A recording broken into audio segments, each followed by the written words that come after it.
बहुत बहुत स्वागत है आप सभी का। न्यूज 18 प्राइम का वक्त हुआ है। मैं आपके साथ रविंद्र सिंह। संसद के मानसून सत्र के दौरान सोमवार को राज्यसभा में केंद्रीय गृह मंत्री अमित शाह ने दिल्ली अध्यादेश से जुड़ा बिल पेश किया। कांग्रेस ने इसे असंवैधानिक करार दिया है। इस विधेयक का नाम राष्ट्रीय राजधानी क्षेत्र दिल्ली सरकार विधेयक 2023 है, जो गुरुवार 3 अगस्त को लोकसभा में पारित हो चुका है। सूत्रों के मुताबिक राज्यसभा में दिल्ली सेवा बिल पर करीब 6 घंटे चर्चा होगी। कई विपक्षी सांसदों ने कहा कि इस बिल को स्वीकार नहीं किया जाना चाहिए। हालांकि विपक्षी सांसदों के विरोध के बीच इस बिल पर सदन में चर्चा शुरू हुई। माननीय सभापति महोदय, मैं आपके माध्यम से पूरे सदन को आश्वस्त करना चाहता हूं कि बिल का उद्देश्य केवल और केवल दिल्ली में सुचारू रूप से भ्रष्टाचार विहीन और लोकाभिमुख शासन हो। अब किसी को भ्रष्टाचार विहीन और लोकाभिमुख शासन में विरोध है तो इसका तो मेरे पास कोई जवाब नहीं है, मगर मैं इतना जरूर आश्वस्त करना चाहता हूं कि बिल के एक भी प्रावधान से मान्यवर पहले जो व्यवस्था थी जब इस देश में कांग्रेस की सरकार थी, वो व्यवस्था में किंचित मात्र भी परिवर्तन नहीं हो रहा है। हरियाणा के नूह हिंसा के बाद गुनहगारों के अवैध निर्माणों को ढाया जा रहा है। नल्हड़ मंदिर के रास्ते में जितने भी अवैध निर्माण थे, सब धराशायी कर दिए गए।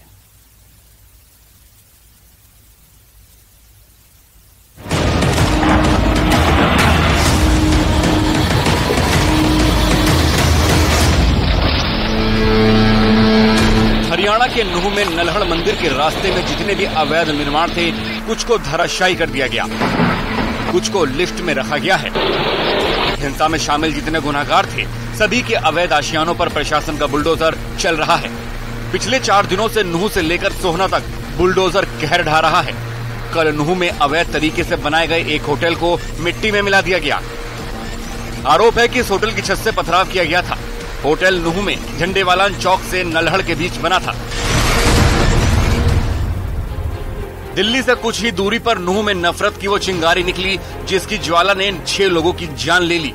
लेकिन राहत की बात यह है कि नूह के साथ साथ अब राज्य के अन्य हिस्सों में भी शांति बहाल होने लगी है। आम जनजीवन पटरी पर लौट रहा है। गली मोहल्लों की रौनक लौट रही है। गुरुग्राम, फरीदाबाद और पलवल में भी हालात सामान्य हो रहे हैं। नूह में पुलिस महकमा भी दावा कर रहा है कि अगर हालात यही रहते हैं तो जल्द कर्फ्यू से भी आजादी मिल जाएगी। इंटरनेट ऐसा है, इंटरनेट पे अभी बैन चालू रहेगी। थोड़े दिन में जैसे सिचुएशन ठीक होती है वो हम दिखाएंगे। हरियाणा में उपद्रवियों पर बुलडोजर की कार्रवाई जारी है। अवैध निर्माण को धराशायी किया जा रहा है। नूह एसपी ऑफिस की तरफ से जारी आंकड़ों पर नजर डालें तो कल तक 162 स्थायी और 591 कच्चे ढांचे को धराशायी किया गया।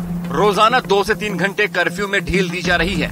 हिंसा मामले में अब तक 56 FIR दर्ज हो चुकी हैं और 147 लोगों को गिरफ्तार किया गया है।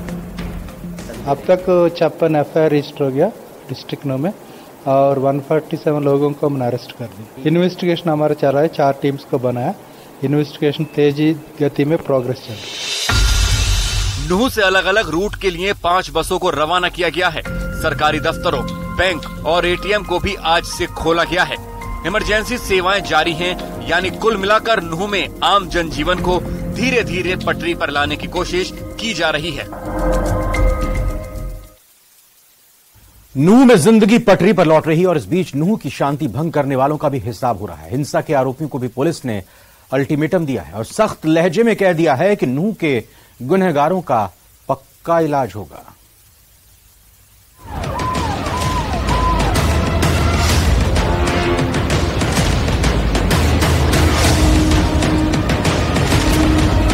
नूह के गुनाहगारों पर एक्शन। हिंसा करने वालों का होगा पक्का इलाज। मुजरिमों को अल्टीमेटम। नूह को हिंसा की आग में झोंकने वालों पर लगातार एक्शन हो रहा है। जिन्होंने नूह के अमन में खलल डाली, उन पर कार्रवाई हो रही है और जो लोग हिंसा कर अपने अपने बिलों में छिप गए हैं, उनको नूह पुलिस प्रशासन ने सख्त चेतावनी दी है। दरअसल नूह के एसपी नरेंद्र बिजारनिया ने गांव वालों के साथ बैठक की जिसमें उन्होंने कहा कि हमें पता है कि कौन कौन लोग शामिल हैं। नू हिंसा में शामिल आरोपियों को एसपी ने अल्टीमेटम भी दे दिया। उन्होंने नू हिंसा में शामिल लोगों को सरेंडर करने की हिदायत दी। लाऊंगा अपनी मर्जी से, एक को भी नहीं छोड़ने वाला। फोटो वीडियो सबके मेरे पास है। थाने में चला जाए, कोर्ट के सामने सरेंडर करते, बहुत अच्छी बात है। पकड़ के लाऊंगा, ट्रीटमेंट करूंगा। उसमें कोई वो नहीं है, दोहरी बात नहीं है। ट्रीटमेंट पहले दिखा चुका हूँ, इसलिए खुली मैं वो कहते हैं ना, थोती धमकियां नहीं दे रहा हूँ किसी को। पुलिस की ताबड़तोड़ कार्रवाई की वजह से नूह और आसपास के इलाकों में जिंदगी फिर पटरी पर लौट रही है, लेकिन अभी भी पुलिस का एक्शन जारी है। और इसी वजह से नूह के एसपी ने बैठक बुलाई थी, जिसमें उस गांव के जिम्मेदार लोग शामिल थे, जहां आरोपियों के छिपे होने की आशंका है। एसपी नूह ने भरोसा दिलाया है कि इस एक्शन में निर्दोषों को परेशानी नहीं होगी और दोषियों ने अगर सरेंडर नहीं किया तो सख्त कार्रवाई होगी। एक तरफा कार्रवाई नहीं होगी, निर्दोष के खिलाफ कार्रवाई नहीं होगी, इसकी मैं आप लोगों को गारंटी देता हूँ। किसी भी निर्दोष आदमी को अपना घर छोड़ के बाहर जाने की कोई जरूरत नहीं है। निर्दोष आदमी है, अपना घर पे अपना चैन से आराम करो। नू हिंसा के बाद से पुलिस प्रशासन हर वो कदम उठा रहा है जिससे वहां शांति बनी रहे। चप्पे चप्पे पर पुलिस मौजूद है, हर आने जाने वाले पर नजर रखी जा रही है।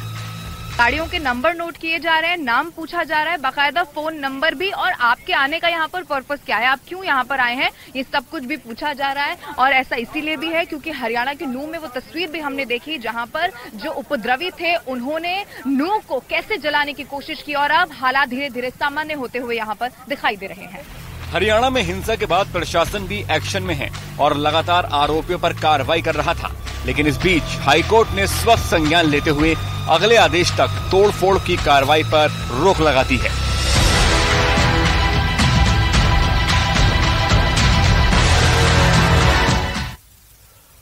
आज पूरे 137 दिनों बाद राहुल गांधी बतौर सांसद संसद भवन पहुंचे और कार्यवाही में हिस्सा लिया। इस दौरान कांग्रेस में जश्न का माहौल दिखा।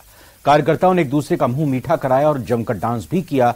वहीं कांग्रेस ने इसे नफरत के खिलाफ मोहब्बत की जीत भी करार दिया है। कांग्रेस के पूर्व अध्यक्ष राहुल गांधी आज बतौर सांसद संसद भवन पहुंचे पूरे 137 दिनों बाद, लेकिन इससे पहले उनकी संसद की सदस्यता बहाली को लेकर सस्पेंस बना हुआ था।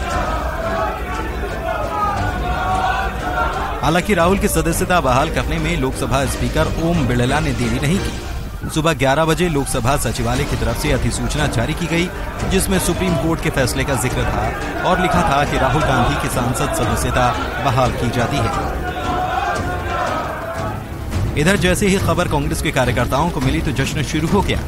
अधीर रंजन चौधरी ने जहां कांग्रेस अध्यक्ष मल्लिकार्जुन खड़गे को मिठाई खिलाई, वहीं कांग्रेस समर्थकों ने 10 जनपथ के बाहर ढोल बजाए और डांस भी किया। वहीं राहुल गांधी की संसद सदस्यता बहाल होते ही कांग्रेस की तरफ से संसद सदस्यता बहाली वाला नोटिफिकेशन शेयर करते हुए लिखा गया, ये नफरत के खिलाफ मोहब्बत की जीत है। देखिए, ये तो होना ही था। सत्ता पक्ष वालों का डर था, जिसके कारण जो डिस्क्वालिफिकेशन हुआ था वो गलत हुआ।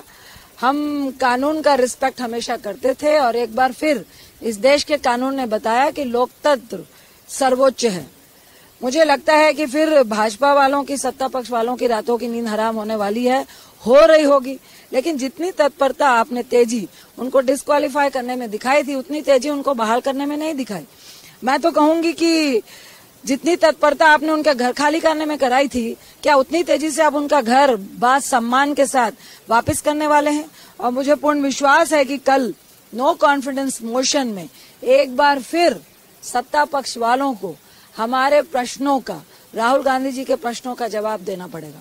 2024 में ये आ गए, इनका स्वागत है, इनकी और आनंद आएगा। इनके आने से हमेशा आनंद रहता है।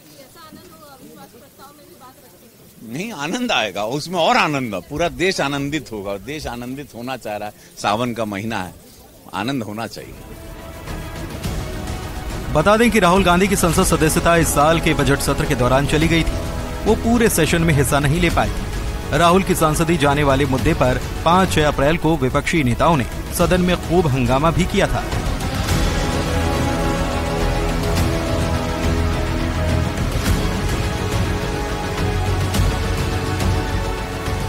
दरअसल ये पूरा मामला राहुल गांधी के बेंगलुरु में एक बयान से जुड़ा था।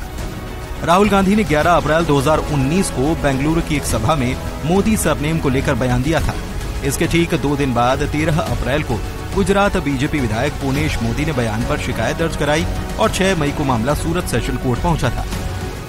इस साल 23 मार्च को सूरत सेशन कोर्ट ने राहुल गांधी को 2 साल की अधिकतम सजा सुनाई थी, जिसे गुजरात हाई कोर्ट में चैलेंज किया गया, लेकिन हाई कोर्ट ने 7 जुलाई को सुनाए अपने फैसले में सजा को बरकरार रखा था, जिसके बाद मामला सुप्रीम कोर्ट पहुंचा और 4 अगस्त को कोर्ट ने राहुल गांधी की सजा पर रोक लगा दी।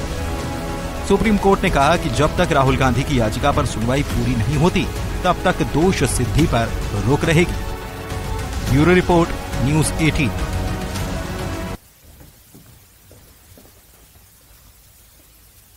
जम्मू में पीडीपी के एक कार्यक्रम को संबोधित करते हुए पार्टी अध्यक्ष महबूबा मुफ्ती ने बीजेपी पर निशाना साधा। उन्होंने धारा 370, बेरोजगारी, गैर स्थानीय लोगों को फ्लैट आवंटित किए जाने समेत कई मामलों पर सवाल खड़े किए। महबूबा मुफ्ती ने चीन पर केंद्र सरकार की खामोशी पर भी सवाल पूछा।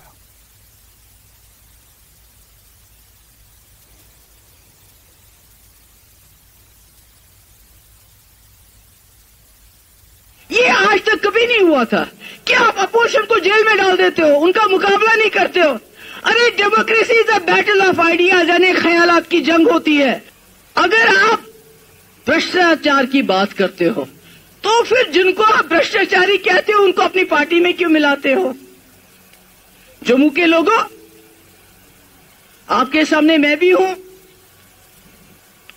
आपके सामने मुझे ये बताइए, जो इनके लोग हैं जो 2015 से पहले मिनिस्टर नहीं थे, एमएलए नहीं थे, उनके पास उससे पहले क्या था, आज क्या है? मैं कोई कांग्रेसी वकालत नहीं हूं यहां पर, मैंने पहले भी कहा कांग्रेस ने भी बड़ी गलतियां की होंगी, मगर उन्होंने मुल्क को संभाल के रखा, टूटने नहीं दिया। उन्होंने हमसाया मुल्क में गड़बड़ हुई उसको तोड़ा, पर अपने मुल्क को तोड़ने नहीं दिया। जो मणिपुर से लेके हरियाणा तक हुआ है, ये पूरे मुल्क के अंदर हो जाएगा और इसका शिकार सबसे पहले जम्मू हो जाएगा, क्योंकि इनके पास आपको देने के लिए स्मार्ट मीटर है, शराब की दुकानें हैं, बाहर के ठेकेदार जो आपका काम ठेकों पे लेते हैं, बेरोजगारी है, करप्शन है, महंगाई है। इसके अलावा इनके पास आपको देने के लिए कुछ नहीं है। अब असली गोली क्या है? हिंदू मुस्लिम, हिंदू मुस्लिम, हिंदू मुस्लिम। और बदकिस्मती से कुछ ऐसे यहां पर लोग हैं जो उसका प्रोपगेशन करते हैं। बाकी में जम्मू कश्मीर में सतर्क सुरक्षा बलों ने पाकिस्तान की एक और घुसपैठ की कोशिश को नाकाम कर दिया। पुंछ जिले में सुरक्षाकर्मी ने घुसपैठ की कोशिश को नाकाम कर दिया है।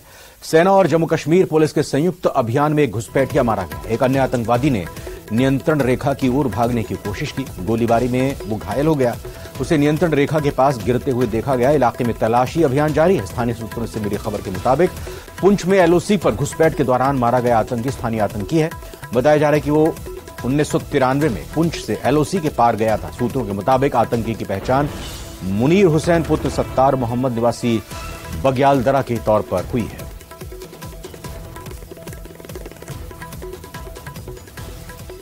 मीडिया में विदेशी फंडिंग पर बवाल मचा हुआ है। बीजेपी विदेशी फंडिंग के विरोध में उतर आई है, जिस पर केंद्रीय मंत्री अनुराग ठाकुर ने कांग्रेस पर बड़ा हमला बोला है। उन्होंने कहा कि चाइनीज फंड से देश विरोधी मुहिम चलाई जा रही है और उस देश विरोधी मुहिम में कांग्रेस भी शामिल है। कि राहुल जी की नकली मोहब्बत की दुकान में चीनी सामान ये साफ नजर आने लगा है। चीन के प्रति प्यार ये दिखता था और भारत के खिलाफ दुष्प्रचार ये विदेशी जमीन पर भी और विदेशी न्यूज एजेंसियों के माध्यम से भी प्रोपेगेंडा के तहत होता था। एक एजेंडा था, anti India, break India campaign, ये लोग चलाते थे और इनके यहां सारा सामान चीनी है और चीन को सम्मान है।